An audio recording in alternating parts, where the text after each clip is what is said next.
గోవర్ధన్, నాకు అది చూస్తుంటే ఒకటి అనిపిస్తోంది. మనం గతంలో మాట్లాడుకున్నప్పటికీ ఇప్పటికీ ఆ బ్రేక్ సైజు, పగులు సైజు పెరిగింది. మనం కేవలం నెర్రెలు పగిలినాయి అనుకున్నాం. ఇప్పుడు మొత్తం పియర్ అంతా ప్రొఫైల్ ఏంది మనం తెలుసుకోవాల్సిన అవసరం ఉంది. ప్రజలకు చెప్పాలి. లక్ష్మణ్ గారు, మనం గతంలో చూసినటువంటి ఫోటోలు, విజువల్స్ కంటే ఇప్పుడు చీలిక ఏదైతే ఉందో చీలిక పెరిగింది. అంటే బహుశా కుంగుబాటు పెరుగుతున్న కొద్దీ చీలిక పెరుగుతుందేమో అని మాకు అనిపిస్తుంది. మీరేమంటారు సార్? ఇప్పుడు మనము కాళేశ్వరం టాపిక్ మీరు సపరేట్ పెట్టండి, ఎందుకంటే కాళేశ్వరం ఖచ్చితంగా పెడతాం. లక్ష కోట్లు వృధా చేసిన కేసు ఖచ్చితంగా పెడతాం. దానిలో టెక్నికల్ అంశాలు ఉన్నాయి, అనేక అంశాలు ఉన్నాయి. ఖచ్చితంగా పెడతాం. ఆ ప్యానెల్లో మీరిద్దరు ఉండేలాగా కూడా చూస్తాను. నేను స్కెచ్ చేసి దాన్ని మ్యాప్ వేస్తేనే ప్రజలకు అర్థమవుతుంది. మామూలుగా ఖచ్చితంగా చేద్దాం. లెక్క చెప్తే కాళేశ్వరం అర్థం కాదు. నేను ఎక్కడైనా మ్యాప్ వేసి, నేను మ్యాప్ ఉన్న దగ్గర మ్యాప్ వేసి మీ దగ్గర ఫ్లెక్సీ బోర్డు మీద, డిజిటల్ బోర్డు మీద నేను గీసిన మ్యాప్ నికరంగా కాళేశ్వరంలో నేను చెప్పేది ఏంటంటే 1,00,000 కోట్ల వృధా చేసింది. అక్కడ ఎట్లా 1,00,000 కోట్ల వృధా చేసిందని ప్రజలకు మనం సందేశం తీసుకుపోతాము. కానీ ఇక్కడ మనం దక్షిణ తెలంగాణ గురించి మాట్లాడుతున్నాం. దక్షిణ తెలంగాణ నల్లగొండ జిల్లా ఏ పరిస్థితిలో ఉంది, ఇవాళ మహబూబ్నగర్ జిల్లా ఏ పరిస్థితి ఉంది, రంగారెడ్డి జిల్లా ఏ పరిస్థితి, తెలంగాణ వచ్చిన తర్వాత కేసీఆర్ ఏమైనా ఉద్ధరించిండా అనేది మనం ఇక్కడ చర్చించుకోవాలి ప్రధానంగా. నల్గొండ మహబూబ్నగర్ జిల్లా సాయోగ్య భూమి 35 లక్షల ఎకరాలు. 35 లక్షల ఎకరాలు తెలంగాణ వచ్చిన తర్వాత ఈ రోజు కూడా 25 లక్షల ఎకరాలకు సాగు పెండింగ్ ఉంది, సాగు నోసుకొని భూమి ఉంది. ఈ రోజుకు అంటే మనకు 76 సంవత్సరాల స్వతంత్రం అనుకో, తెలంగాణ వచ్చిన 10 ఏళ్ల తర్వాత అనుకో, 25 లక్షల ఎకరాలు సాగు యోగ్యం నోసుకొని భూమి మహబూబ్నగర్ జిల్లా ఉంది. దాని కారణంగానే వలసలు ఇంకా పూర్తిగా నివారించలేకపోతున్నాము. నల్గొండ జిల్లా చూసుకుంటే అక్కడ 29 లక్షల ఎకరాల సాగుయోగ్య భూమి, కేవలము 7 లక్షల ఎకరాలే సాగు జరుగుతుంది. 19 లక్షల ఎకరాలు ఇప్పటికీ సాగుయోగ్యమైన భూమి సాగుయోగ్యానికి గురి అవుతలేదు. అది కూడా పెండింగ్ ఉంది నల్గొండ జిల్లాలో. నా తర్వాత రంగారెడ్డి జిల్లాలో 14 లక్షల సాగుయోగ్య భూమికి కేవలం 2 లక్షలే సాధ్యం జరుగుతుంది. 12 లక్షల ఎకరాలు సాగుకు నోచుకొని భూమి ఉంది. ఇక్కడ రంగారెడ్డి జిల్లాలో 12 లక్షల ఎకరాలు సాగు నోసుకొని భూమి ఉంది. మహబూబ్నగర్ జిల్లాలో 25 లక్షల ఎకరాలు సాగు నోసుకొని భూమి ఉంది. నల్గొండ జిల్లాలో 19 లక్షల ఎకరాలు సాగు నోసుకొని భూమి. తెలంగాణ వచ్చిన 10 ఏళ్లలో ఏ కొద్ది కూడా సాగు అధికం కాలేదు. ఒక ఎకరం కూడా కేసీఆర్ కాలంలో ఏ ప్రాజెక్టు సాగలేదు. ఒకవైపు మీరేమో నీటి వినియోగం లెక్కలతో సహా చెప్తున్నారు. 299 కనిష్ట వర్షపాతం గల జిల్లా. లక్ష్మణ్ గారు నన్ను మాట్లాడియండి, నా ప్రశ్న అడగనివ్వండి.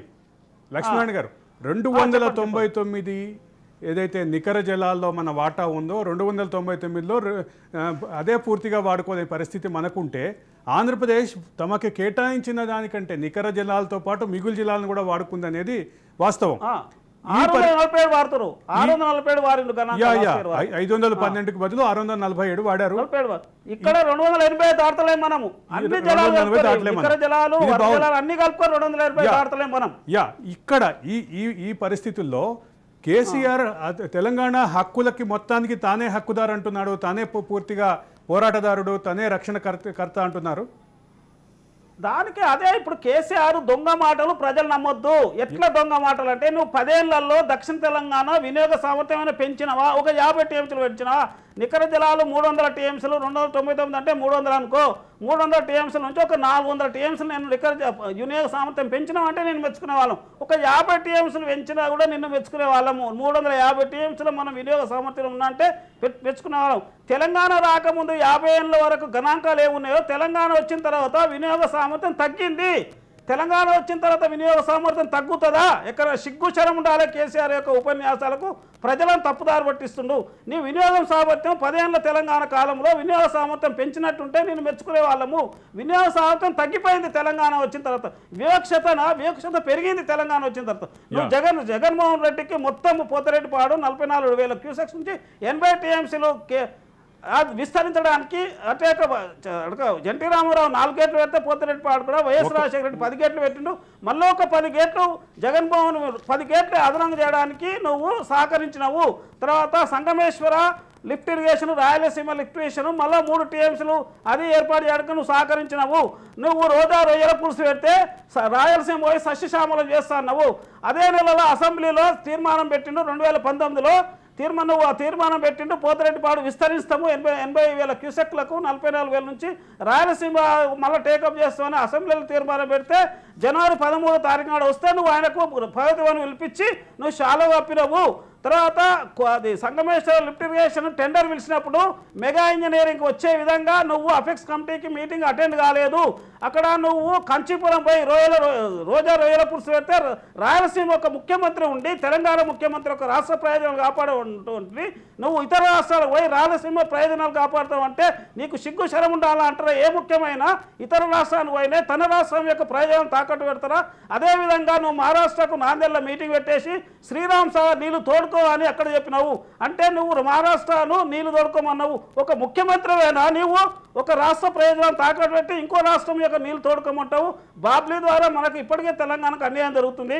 నువ్వు మళ్ళా నాందేళ్ల మీటింగ్ పెట్టి పోచంపాడు నుంచి ఇష్టం ఉన్నట్టు నీళ్లు తోడుకోమంటావు.